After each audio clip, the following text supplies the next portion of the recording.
Good morning. Welcome to another day of Vlogmas. My name's Susan. Welcome to the KNITLIB channel. My channel that's all about knitting and books and libraries and crafty things and other stuff and stuff. It is Thursday morning, just before 8 o'clock. I'm just getting myself ready to go walk to work again. Today I have another day out of the library. I'm doing professional development training at SATE, so this is day 3 of doing that. Yesterday I was there the whole day taking part in a what's called mental health first aid certification workshop. So yesterday was a pretty heavy day. It was pretty intense. The workshop that we're doing is through Mental Health Canada, and basically it's equipping us with the tools to intervene with youth that are struggling and that are vulnerable, and if there are, maybe moments where we believe the young patron, library patron, may be at risk to themselves or to others. We have to know how to intervene and how to react and all that stuff. It's been pretty great. And what's interesting though about the whole thing is that I'm kind of talking about teenagers and youth and all this stuff and all the different kinds of mental health problems and mental illnesses that some teens may suffer from, and proper reactions and all this stuff. And I would be lying if I wasn't thinking about my own adolescence, because holy crap. And I think I'm going to be doing that even more today, because today we're supposed to be looking over anxiety and talking about anxiety and what that looks like and what that means for kids now. And yeah, so it's going to be a long day of probably a little more introspection than I'm ready for. I'm looking forward to the walk to work right now. It's going to take me about 40 minutes to walk up to campus, and I'm hoping it might be another beautiful sunrise like it was a couple of days ago, but I don't know, it might not happen. I'm also looking forward to peeking in on the cat cafe along the way, because Ryan and I are going to go to the cat cafe tomorrow for coffee and to hang out with some kitty cats, and I'm really excited about it. So I'm going to walk by the cat cafe and, stare longingly into the window to all the little kitties that are hanging out and waking up and all that stuff, because oh my god, it's just so cute. Yep. So later on today, yeah, I have that training all day. I have a sock I'm almost done, which I'll show you a little later. And I was just pulling out yarn to start another sock. And that'll probably all get done today too. And then I head back home, and Ryan and I are going to a art exhibition opening. He has work along with a couple of other folks that I know in a group show tonight at a small gallery that operates out of this like little tiny apartment block. It's like a duplex almost. It's pretty cool. So I'm excited to share some stuff about that with you. So come along for the ride, won't you?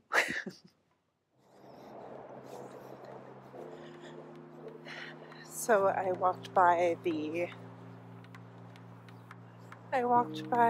cat cafe, but unfortunately all the kitty cats were sleeping, and it was all dark in there, so I didn't feel like I should necessarily take a video, because you wouldn't be able to see anything anyway. But the cat cafe is super cute, and somewhere that I really want to go tomorrow because I've never actually been. They partner with the Meow Foundation, which is a no-kill adoption organization for cats here in Calgary. And Ryan and I are looking to adopt a new cat. We just haven't started the process yet. So it will be starting the process tomorrow of meeting cats, seeing if we want to go with a younger cat or an older cat. We'll find out. It's also his birthday next week.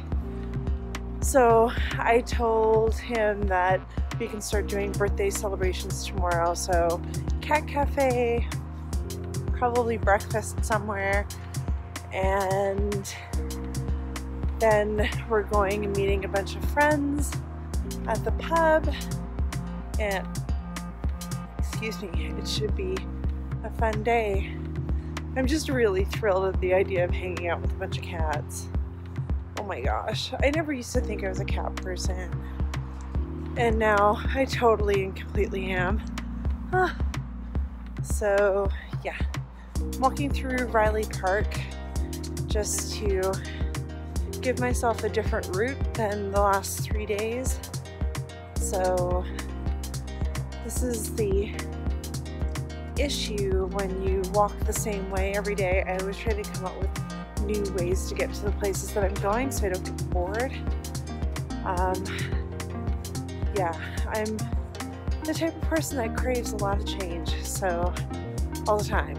So if I can switch it up by taking a different route to work or a different route home, then I will do it. It's probably why I walk so much. But where I am right now is Riley Park. You can see big expanse behind me.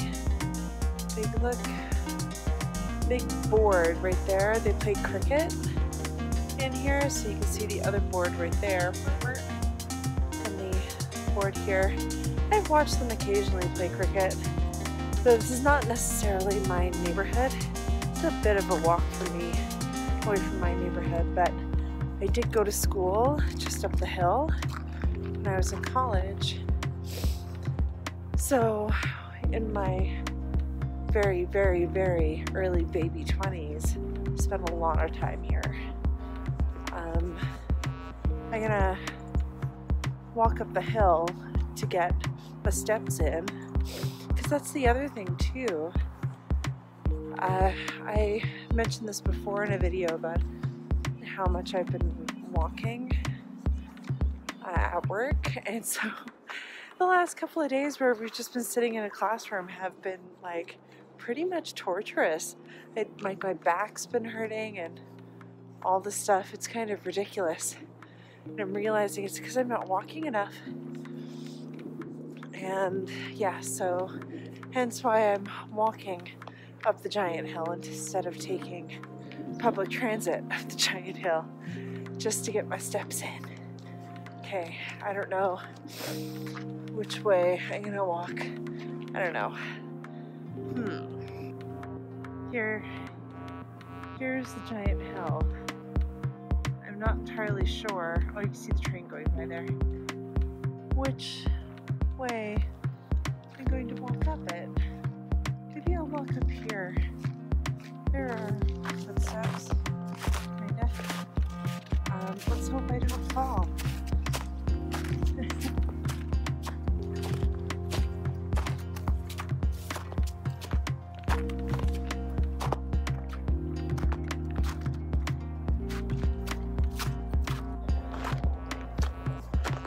Totally going to live dangerously and talk to you while I'm trekking up this giant hill, and hope to God I don't fall.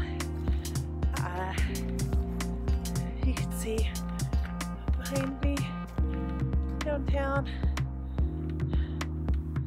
I'm already out of breath. When I was a kid, I used to go hiking around all the time. I grew up in Newfoundland and spent a large part of my childhood in rural Newfoundland, where if you're not familiar with the geography of Canada, that's on the Atlantic coast. It's a large island on the east side of Canada, and that's where I grew up. And right in the part of the province that's kind of shaped like an L, that's where my mom's from. So I'd spend every summer there, just, you know, with family and everything. But as a kid, growing up in a tiny city and then going to this fishing community where there were no trees, it was just like ocean and rock and shrubs. We would go hiking around all the time. It was like my favorite thing when I was a kid. You know, when we were quite young, going hiking around the beaches, getting into all sorts of shenanigans. And that's kind of like what I still like doing now as an adult in Calgary, but probably to a lesser extent. And I often go places by myself, never anywhere too secluded or anything, so that if something happens to me, I can call for help. But that's one of the main reasons why I go for really, really long bike rides, just to see new parts of the city that I've never seen before, or why I hike up giant hills, just to get a different perspective on the place that I live and how I experience myself within it. I don't know, it's pretty neat. If I didn't have the ability to walk around or didn't feel comfortable walking all the time, I don't know how I would survive. Okay, we're almost at the top of the hill after taking that little break. We're almost there. Almost there. Oh my gosh. I think that was probably the equivalent to 9 floors, maybe 10 floors, hiking up this hill. You can see hill behind me, city behind me. Yay. The sunrise is definitely not as pretty as the other one that we saw, which was all pink. Definitely not as nice. Oh look, lipstick on my teeth. There we go.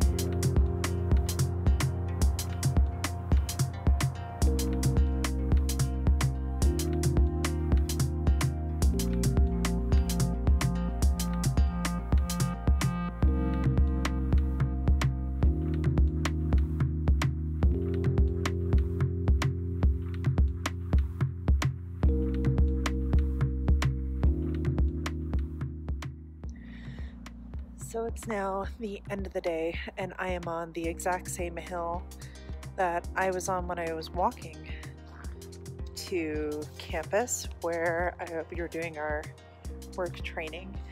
And now I'm walking back down, and it's super treacherous, so I'm gonna stop in one spot for a minute and then make my way down gently so I don't fall on my butt.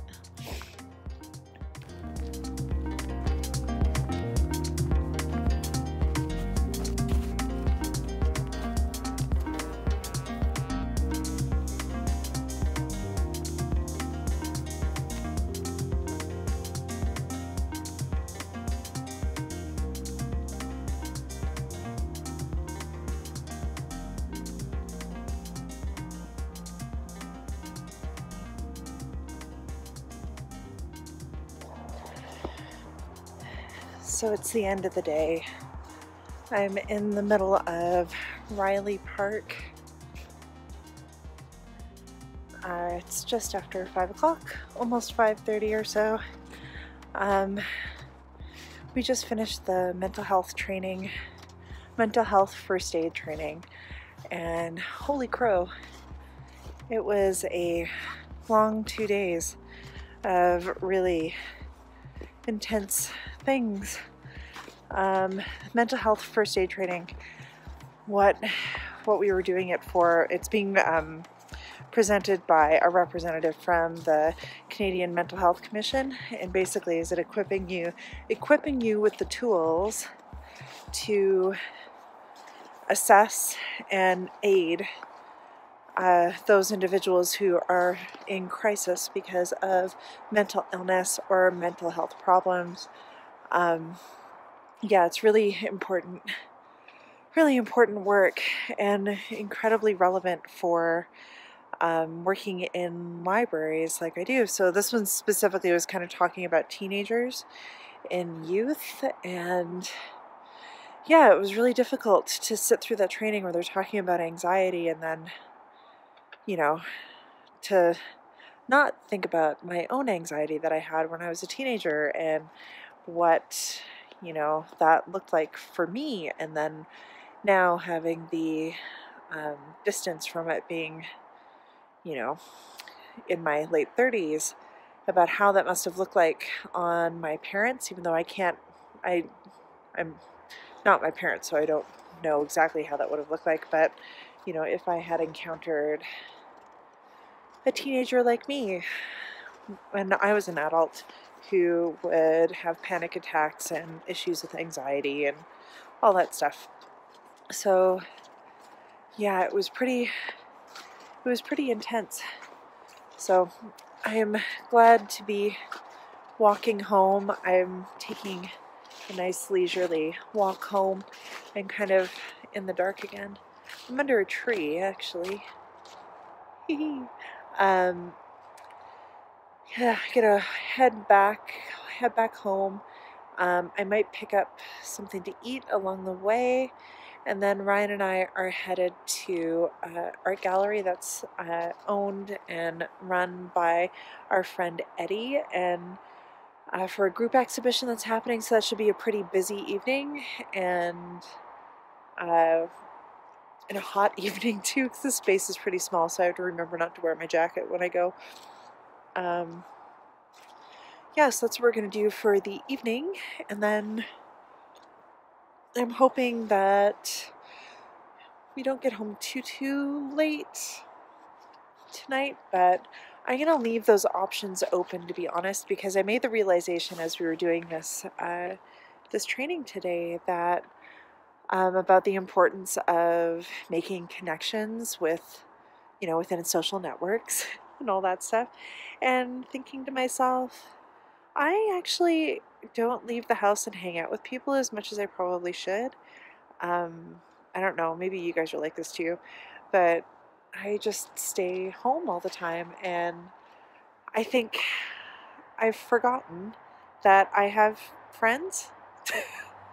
I have friends that I like to hang out with, and who like to hang out with me, and that we should probably hang out more. So I tell you, if it wasn't for art openings, I don't think I'd ever see anybody, ever, if it wasn't for art openings. So, yeah, we're going to do that, and I'm just going to leave the evening open to see what happens, and it should be fine. I'm in a social mood, despite being in 2 full days of training talking about mental health awareness and our own experiences with mental illness. It's been an intense 2 days, but I am surprisingly still feeling pretty social. I'm realizing how dark it is in here. Apologies for the grainy video, but there's something kind of fun about vlogging under a tree in the middle of a deserted park. Actually, it's not deserted. I see people walking their dogs in the distance, but you can see kind of, this is a little bit of a Chinook arch in the sky. You can see like the clouds, the way the clouds are shaped across the sky like that. It's a little bit, yeah, it's kind of Chinooky. Maybe Chinooks are a weather phenomenon that happens in Calgary and different parts of southern Alberta, where warm air comes off the mountains from the west and meets the cooler air from the east. I think this is right. And then creates a lot of wind. It ends up being really windy. So yesterday it was so windy there were like cars blowing over and stuff, just because the Chinook winds are pretty strong. Think about Atlantic Canada, or anywhere where you live on the ocean, you have a gale. It's kind of like that, only from the mountains. Yeah, but it's a nice evening. It's not too cold. It's like just under 0. It's pleasant. It's good walking weather. Yeah, so I'm gonna continue walking. listening to the latest episode of My Favorite Murder, where they're in Vancouver. Ooh. Yeah, I don't know what stories they're going to tell on this episode, but I'm looking forward to hearing them. I love My Favorite Murder. Is anybody else listening to it? Is anybody else a KNITLIB watcher and also a murderino? Let me know. I want to know. Okay, I'm going to keep walking, getting close to the street where more people will probably see me talking into my phone. And I'm still really awkward about that. Maybe I can pretend I'm video conferencing somebody or something. Maybe. I don't know. Video conferencing. What is this, 1995? Oh my god. Alright, I'm stopping this here. I'm going to keep walking. Check in soon.